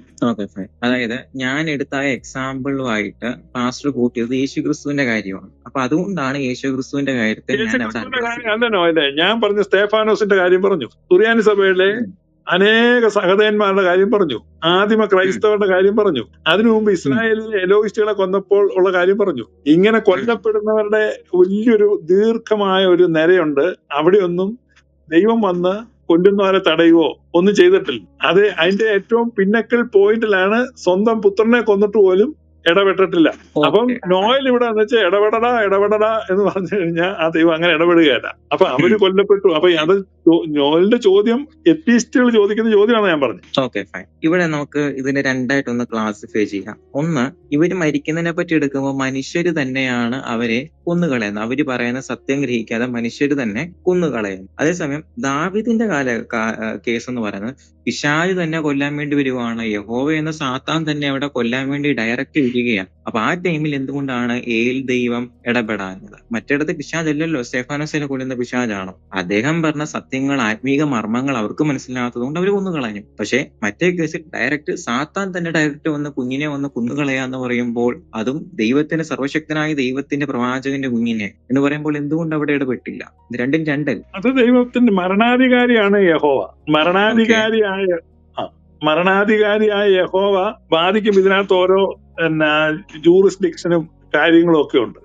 ഇപ്പൊ നിങ്ങളുടെ അവിടെ വില്ലേജ് ഓഫീസർ ഒരു കാര്യം ചെയ്യുകയാണെങ്കിൽ, ഇപ്പൊ നിങ്ങൾ BJP കാരനാണെന്ന് വെച്ചാൽ നിങ്ങൾക്ക് നരേന്ദ്രമോദിയോട് പറഞ്ഞ് വില്ലേജ് ഓഫീസറെ സ്റ്റോപ്പ് ചെയ്യിക്കാൻ പറ്റും. ഇപ്പൊ നരേന്ദ്രമോദി വന്നിട്ട് വില്ലേജ് ഓഫീസറോട് പറയാണ് നീ അത് ചെയ്യരുത്. അല്ലെങ്കിൽ നിങ്ങൾക്ക് ഇപ്പൊ ഒരു ബർത്ത് സർട്ടിഫിക്കറ്റ് വേണം, നിങ്ങൾ പ്രധാനമന്ത്രിയുടെ ഓഫീസിൽ എന്ന് പറയാം എനിക്കൊരു ബർത്ത് സർട്ടിഫിക്കറ്റ് വേണം എന്ന് പറഞ്ഞാൽ നിങ്ങൾക്ക് കിട്ടും. അപ്പൊ ഇവിടെ മരണത്തിന്റെ അധികാരിയായ പിശാച് അവന്റെ തേർവാഴ്ച പരിധി വിട്ടപ്പോൾ ആ മരണാധികാരിയെ നീക്കുവാൻ ദൈവം സ്വന്തം പുത്രനെ അയച്ചു. അപ്പൊ യേശുക്രിസ്തു അത് സാധിച്ചു. മരണാധികാരിയായി യേശുവിന് നേരെ തിരിഞ്ഞു. പക്ഷെ സ്വന്തം ഉയർപ്പിനാൽ മരണാധികാരി പരാജയപ്പെട്ടു. അതാണ് സംഭവിച്ചത്. അവൻ കുറെ നാള്, അതുകൊണ്ടാണ് മരണം നീണാളോടി എന്ന് നമ്മൾ പാടുന്നത്. ആ ഒരു മരണത്തിന്റെ തേർവാഴ്ചയായിരുന്നു. മരണാധികാരിയായ ഈ പിശാച്, മരണാധികാരിയായ യഹോവ കുറെ നാൾ തേർവാഴ്ച നടത്തി. ആ മരണാധികാരിയെ പിടിച്ചു കെട്ടി. അതാണ് അവിടെ സംഭവിച്ചത്. പക്ഷെ ഓക്കെ, ഇതിൽ എനിക്കൊരു വലിയൊരു സാറ്റിസ്ഫാക്ഷൻ എനിക്ക് കിട്ടുന്നില്ല. Okay fine. ഇതുമായിട്ട് ബന്ധപ്പെട്ട് വേറൊരു ചോദ്യം കൂടെ ഞാൻ ചോദിക്കാൻ ആഗ്രഹിക്കുന്നു. ഈ ദാവീദ് രാജാവ് യഹോവയല്ല ഏലിനെ തന്നെയാണ് ആരാധിച്ചതെന്ന് നമുക്ക് ഹിസ്റ്റോറിക്കലി നമുക്ക് എന്തെങ്കിലും തെളിയിക്കാൻ വല്ലതും സാധിക്കുമോ? അല്ലെങ്കിൽ അങ്ങനെ എന്തെങ്കിലും യഹൂദ പഠനങ്ങളോ അങ്ങനെ എന്തെങ്കിലും ഉണ്ടോ?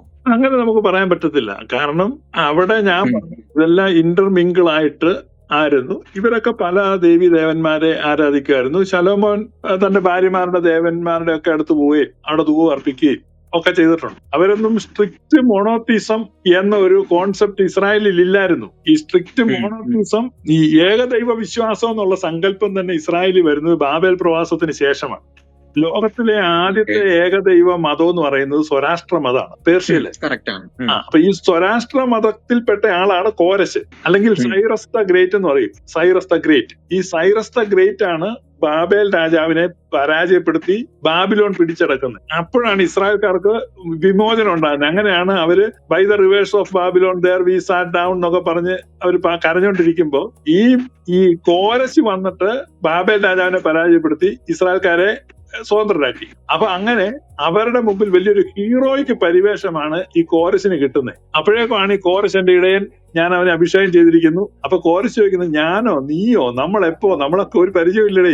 അപ്പൊ പറഞ്ഞു, നീ അറിയാതിരിക്കാൻ ഞാൻ നിന്റെ അര മുറുക്കിയിരിക്കുന്നു. അത് കൊള്ളാമല്ലോ, എന്നാ പിന്നെ ഇവിടെ എന്തുമാത്രം ഇസ്രായേൽക്കാരുണ്ടാണ്, അവരുടെ ആരെങ്കിലും അര മുറുക്കിയ പോരായിരുന്നു എന്ന് പറഞ്ഞാൽ തികച്ചും വ്യത്യസ്തമായ സ്വരാഷ്ട്ര മതത്തിൽപ്പെട്ട കോരശ് ഒറ്റ രാത്രി കൊണ്ട് ഇസ്രായേൽക്കാരുടെ ഹീറോ ആയി. അങ്ങനെ കോരശിന്റെ ദൈവം, കോരശ് ചെയ്യുന്ന പോലെ നമുക്കിപ്പോ ഒരാള് ഹീറോ ആയി കഴിഞ്ഞാൽ അയാൾ പോകുന്ന പള്ളിയിൽ പോവുക, അല്ലെ അയാൾ പോകുന്ന അമ്പലത്തിൽ പോവുക, അയാൾ ആരാധിക്കുന്ന ദൈവത്തെ ആരാധിക്കുക ഒക്കെ മനുഷ്യർക്കുണ്ടാവും. അല്ലെ അയാൾ ഉപയോഗിക്കുന്ന ബ്രാൻഡ് വാച്ച് നമുക്ക് മേടിക്കാൻ പറ്റുന്ന, അഫോർഡ് ചെയ്യാൻ പറ്റുന്നതാണ് മേടിക്കുക. ഇപ്പൊ നമ്മൾ ആരാധിക്കുന്ന ഒരാള് ഇന്ന ബ്രാൻഡ് ഷർട്ടാണ് ഇടുന്നതെങ്കിൽ അതുകൊണ്ടാണ് ഈ സെലിബ്രിറ്റികളെ വെച്ച് ഷർട്ടിന്റെ പരസ്യം കൊടുക്കുന്നത്. ഇപ്പൊ മമ്മൂട്ടിയുടെ മോന് എന്തോ ഒരു ഓട്ടോ എന്നൊക്കെ പറഞ്ഞൊരു ഷർട്ടിന്റെ പരസ്യത്തിനാവും വരുന്നതാണ്. അപ്പൊ അവനോട് ആരാധന തോന്നുന്ന ഈ ഷർട്ട് മേടിച്ചിടുകയാണ്. ഇതുപോലെ ഈ കോരശ് വന്നു കഴിഞ്ഞപ്പോ നമ്മുടെ മോഹൻലാൽ ഇപ്പൊ ഒരു മുണ്ടെടുത്തോണ്ട് വരുന്നുണ്ട്. മോഹൻലാൽ ആ മുണ്ടാണ് കൊടുക്കുന്ന അറിയത്തില്ല. നേരത്തെ ജയറാമിനും ഒരു സൂക്കേടുണ്ടായിരുന്നു, എന്തോ അഭിമാനമുണ്ട് എന്നൊക്കെ പറഞ്ഞു. ഇതെല്ലാം ഈ ഹീറോയ്ക്ക് പരിവേഷമാണ്, സെലിബ്രിറ്റി. അപ്പൊ ഭയങ്കര സെലിബ്രിറ്റി സ്റ്റാറ്റസ് ആയിരുന്നു ഈ കോരശിനുണ്ടായിരുന്നത്. അപ്പൊ അതുകൊണ്ട് ഇസ്രായേലിൽ ഈ പറഞ്ഞ യഹൂദന്മാര് ബാബേലിൽ നിന്നവരൊക്കെ പയ്യെ ഇവരുടെ ചുറ്റും നടന്ന് ഇവരുടെ മതവിശ്വാസം എന്താണ്, ഇവരുടെ ഈശ്വര വിശ്വാസം എങ്ങനെയാണെന്നൊക്കെ നോക്കിയും കണ്ടും പഠിച്ചിട്ട് ഇവർക്ക് ഏകദൈവ വിശ്വാസമാണെന്ന് പിടികിട്ടി. അങ്ങനെ നമുക്കും ഏകദൈവ വിശ്വാസം വേണം എന്നുള്ള രീതിയിൽ ഇവരൊരു ഏകദൈവത്തെ രൂപപ്പെടുത്തി സ്ട്രിക്റ്റ് മൊണോത്തീസത്തിലേക്ക് ഇസ്രായേൽ വരുന്നത് ബാബേൽ എക്സിൽ കഴിഞ്ഞിട്ടാണ്. അതിനു മുമ്പ് ഇസ്രായേലിൽ ഉണ്ടായിരുന്ന പാന്തിയോൺ ആണ്. പാന്തിയോൺ എന്ന് പറഞ്ഞാൽ ദൈവനിരയാണ്, ദേവഗണം, ദേവഗണത്തെയാണ് ആരാധിക്കുന്നത്. അതുകൊണ്ട് ഇന്ത്യയിലെ പോലെ ഒരുപാട് ദേവീ ദേവന്മാരുണ്ട്.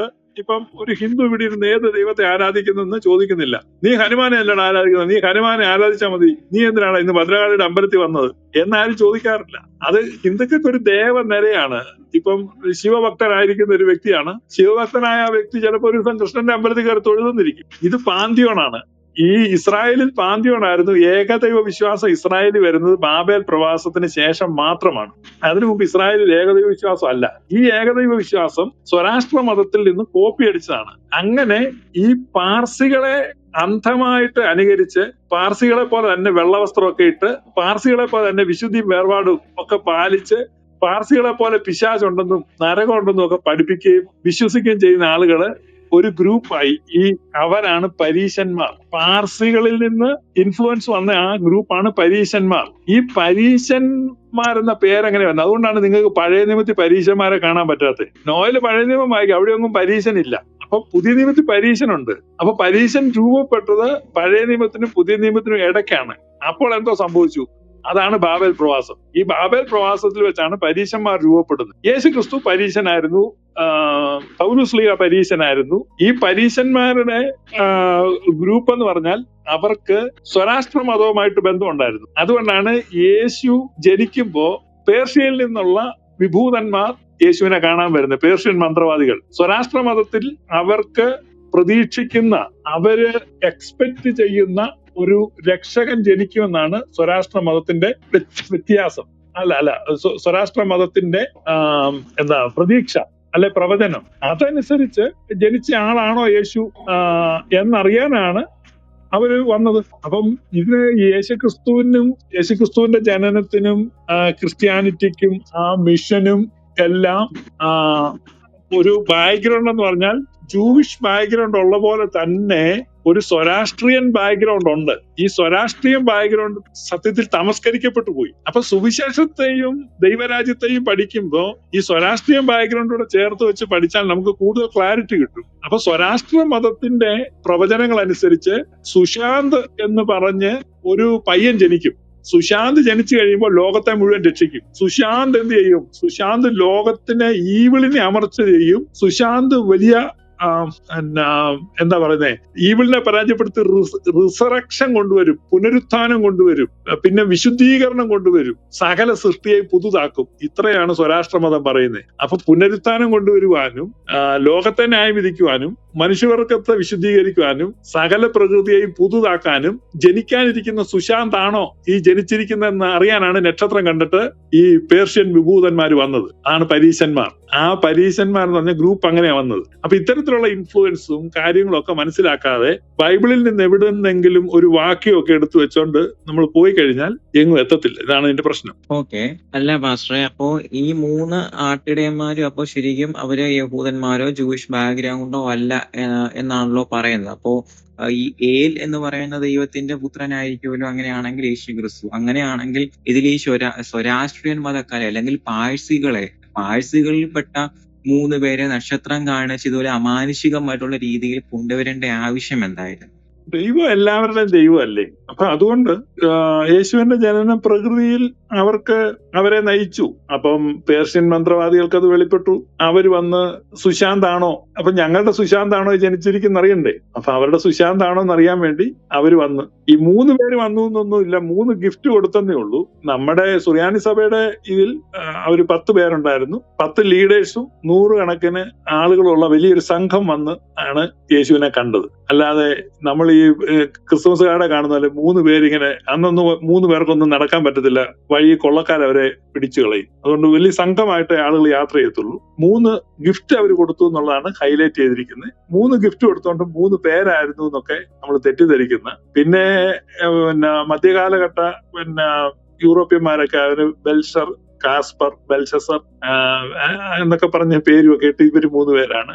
തോമ, കറിയ, ചെറിയാൻ എന്നൊക്കെ പറഞ്ഞാൽ നമുക്ക് വിടാം. അതൊന്നും അല്ല, വലിയ സംഘമാ വരുന്നത്. അന്ന് പഴയ കാലത്ത് എപ്പോഴും അങ്ങനെ സംഘമായിട്ടേ സഞ്ചരിക്കത്തുള്ളൂ. അവർ ആട്ടിടയന്മാരൊന്നും അല്ല, അവർ മന്ത്രവാദികളാണ്. മജയ് എന്ന് പറഞ്ഞാൽ മാഗി എന്നൊക്കെ നമ്മൾ പറയത്തില്ല, നൂഡിൽസ് ഒക്കെ മേടിച്ച് തിന്നുന്നില്ലേ?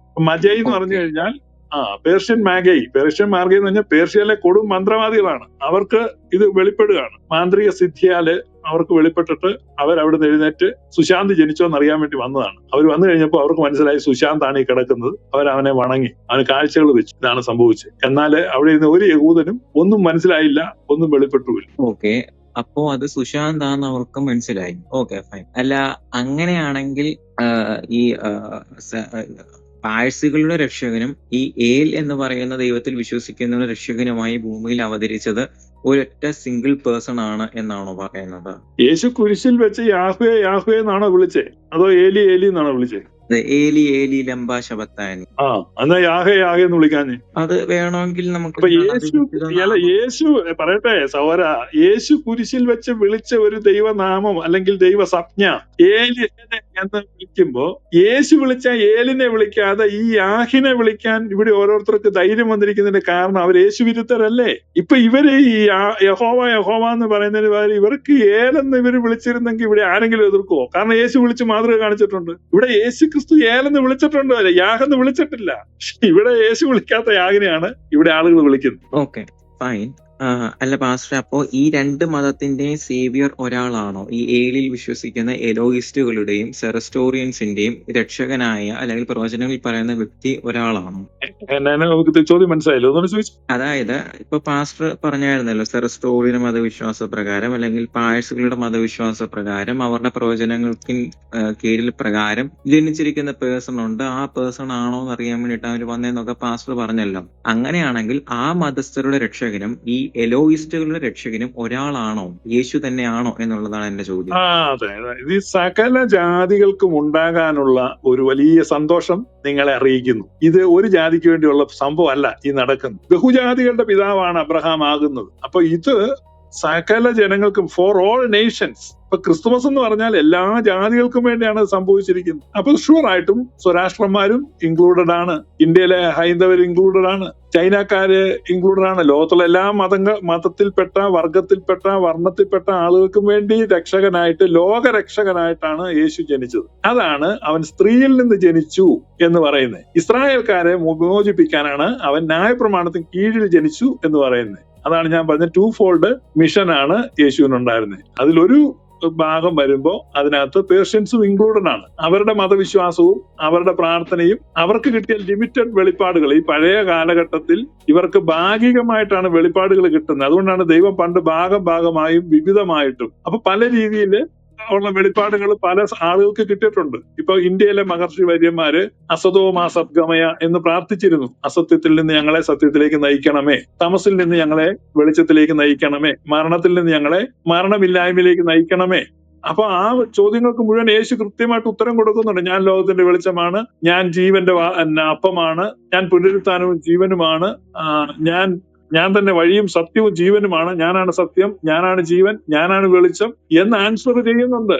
അപ്പോ അത് ഈ മഹർഷിമാരുടെ പ്രാർത്ഥനയ്ക്കുള്ള മറുപടി ആണോ എന്ന് ചോദിച്ചാൽ ഡയറക്റ്റായിട്ട് മഹർഷിമാർക്കുള്ള മറുപടി അല്ല. പക്ഷേ മഹർഷിമാർക്കുള്ള മറുപടി അല്ലേന്ന് ചോദിച്ചാൽ അത് തന്നെ മഹർഷിമാർക്കുള്ള മറുപടിയാണ്. അപ്പൊ ലോകത്തുള്ള എല്ലാ മനുഷ്യർക്കും സമാനമായ ആത്മീക അന്വേഷണ ത്വര ജന്മസിദ്ധമായിട്ട് അവന്റെ ഉള്ളിൽ തന്നെ ഉള്ളത് കൊണ്ട് എല്ലാ മനുഷ്യരും ഈ സൂര്യകാന്തി ചെടി ഉണ്ടായി കഴിയുമ്പോൾ എന്റെ മുറ്റത്ത് സൂര്യകാന്തി ഇപ്പോൾ നല്ല രസമാണ്, സൂര്യന്റെ നേരെ ആ പൂ ഇങ്ങനെ പോകുന്നതാണ്. അപ്പൊ സൂര്യന്റെ നേരെ തിരിയാൻ സൂര്യകാന്തിക്ക് ഒരു പ്രവണത ഉള്ളതുപോലെ ദൈവാന്വേഷണമുണ്ട്. പക്ഷെ പലപ്പോഴും ഈ കാർമേഘം അന്തരീക്ഷത്തിൽ ഉള്ളപ്പോൾ സൂര്യനെ നമുക്ക് കൃത്യമായിട്ട് കാണാൻ പറ്റത്തില്ല. അതിന്റെ ഒരു വെളിച്ചം, ചെറിയ വെളിച്ചം നമുക്ക് കിട്ടും. സൂര്യൻ അപ്പുറത്തെങ്ങാണ്ടുണ്ട്, പക്ഷെ നമുക്ക് കാർമേഘമാണെങ്കിൽ ക്ലിയർ ആയിട്ടൊരു കാഴ്ച കിട്ടത്തില്ല. അതുപോലെ ഈ പറഞ്ഞ ദൈവാന്വേഷണം നടത്തിയവർക്കൊക്കെ ഭാഗികമായിട്ടും അസ്പഷ്ടമായിട്ടും അവ്യക്തമായിട്ടും ഒക്കെയാണ് കിട്ടിയത്. അവരെയാണ് നിബിയന്മാർ എന്ന് വിളിക്കുന്നത്. അതുകൊണ്ടാണ് പള്ളിയിൽ ചെല്ലുമ്പോ അസ്പഷ്ടം നിബിയന്മാരും സസ്പഷ്ടം സ്ലീഹന്മാരും നിൻസുത രഹസ്യം പ്രാപിച്ചു.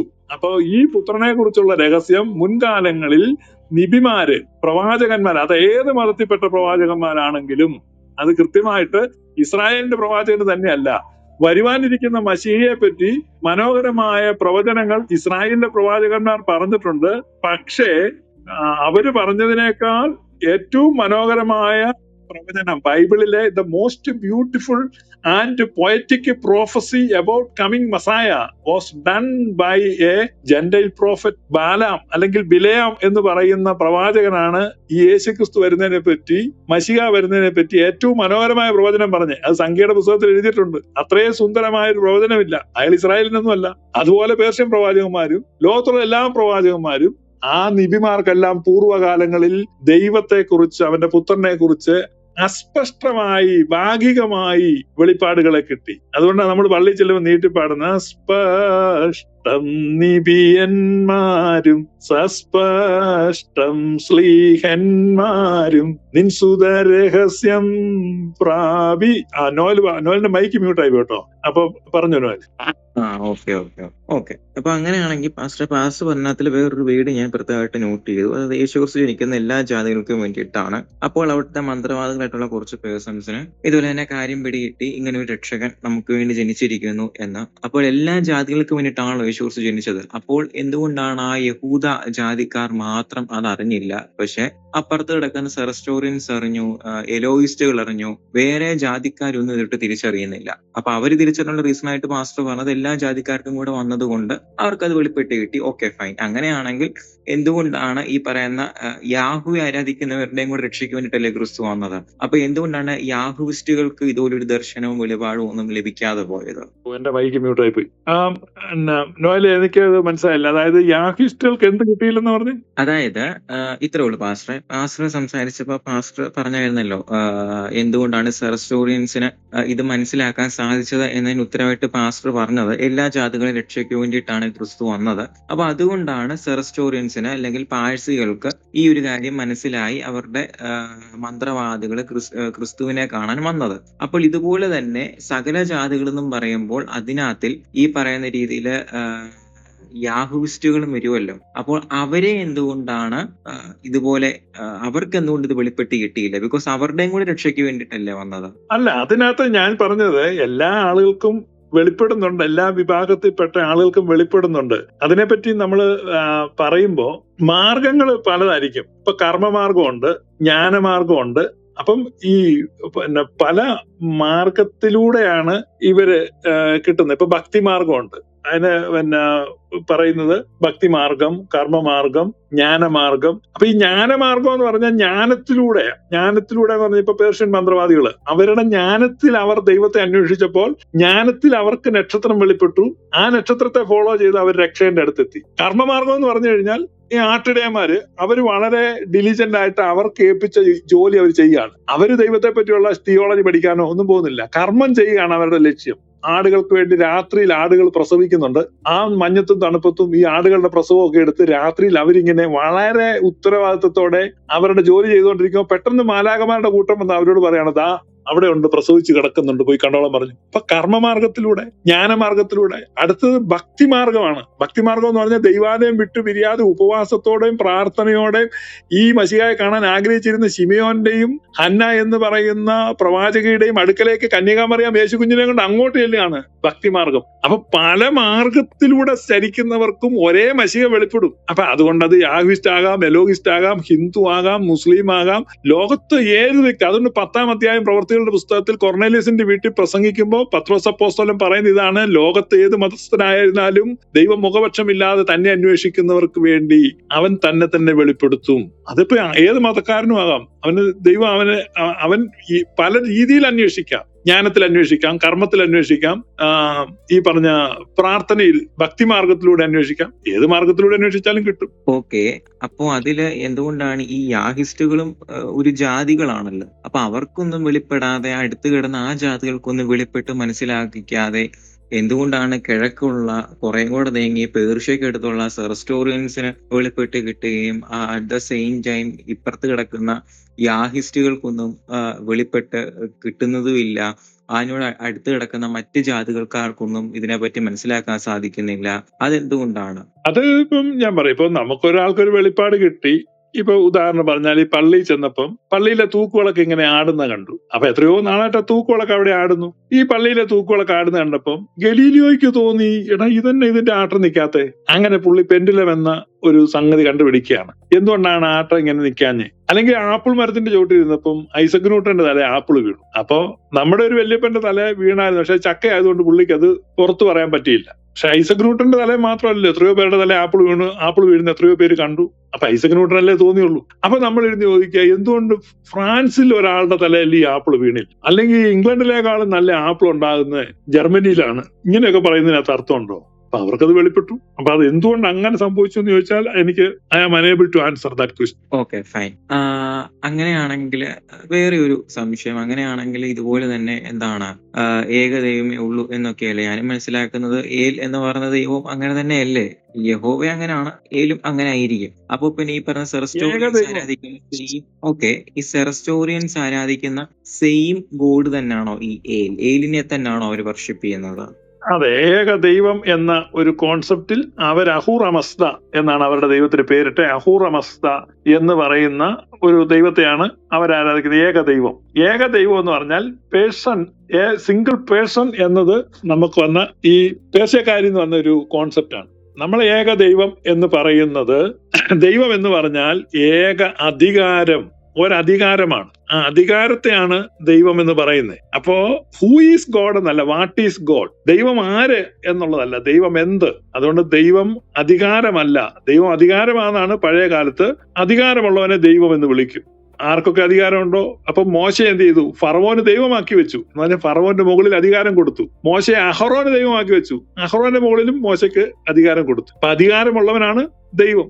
അപ്പൊ പരമാധികാരമുള്ളവൻ സോവറിൻ ഗോഡ്. അപ്പൊ ഈ ഒരു കോൺസെപ്റ്റ് ഇങ്ങോട്ട് വരുമ്പോൾ ക്രിസ്ത്യാനിറ്റി വന്നു കഴിഞ്ഞപ്പോ ഈ അധികാരമല്ല, ദൈവം റിലേഷൻഷിപ്പായി. അപ്പൊ ഗോഡ് ഈസ് ലവ്. അപ്പൊ യോഹന്നാൻ എഴുതാണ് God is authority. That is old testament and former concept. God is authority and power. ദൈവം എന്ന് പറഞ്ഞാൽ അധികാരവും ശക്തിയുമാണ്. പക്ഷെ പുതിയ നിയമത്തിൽ വന്നു കഴിഞ്ഞാൽ ദൈവം എന്ന് പറയുമ്പോൾ എന്താണ്? ദൈവം എന്ന് പറഞ്ഞാൽ ബന്ധം, കൂട്ടായ്മ, സ്നേഹം. അതുകൊണ്ടാണ് പിതാവായ ദൈവത്തിന്റെ സ്നേഹവും കർത്താവായ യേശുക്രിസ്തുവിന്റെ കൃപയും പരിശുദ്ധാത്മാവിന്റെ കൂട്ടായ്മയും നിങ്ങൾ എല്ലാവരോടും കൂടെ ഇരിക്കട്ടെ.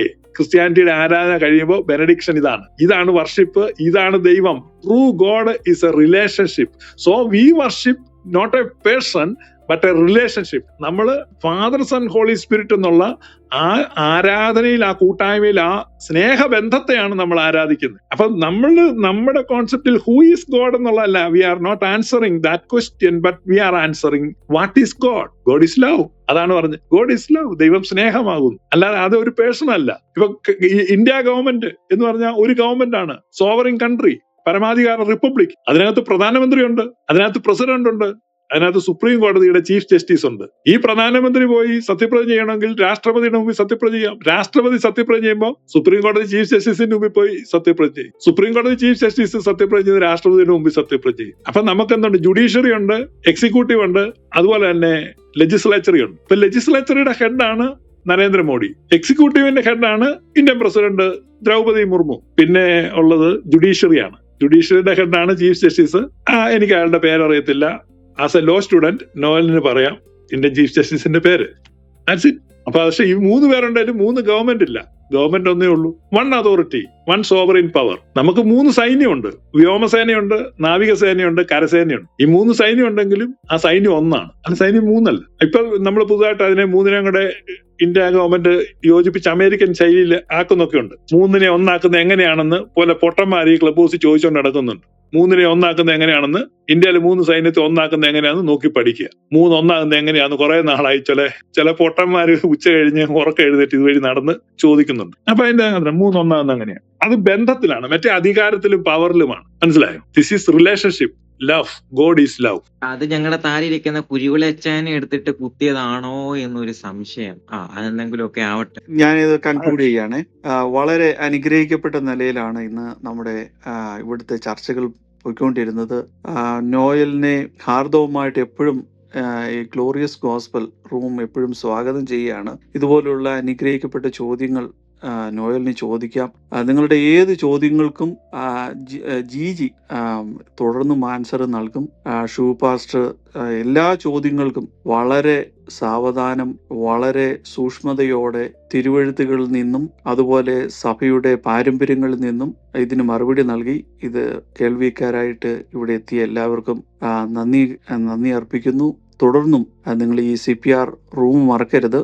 അനേകം നല്ല ചോദ്യങ്ങളും നല്ല ഉത്തരങ്ങളും നൽകുന്ന ഒരു റൂമാണിത്. വീണ്ടും വരിക. നമുക്ക് വീണ്ടും വിജ്ഞാനം നമുക്ക് വർദ്ധിപ്പിക്കാൻ ഇതിലൂടെ ഇടയായി തീരട്ടെ. അത് നമ്മുടെ രൂപാന്തരത്തിനും ഇടയായി തീരട്ടെ എന്ന് ആഗ്രഹിക്കുന്നു, പ്രാർത്ഥിക്കുന്നു.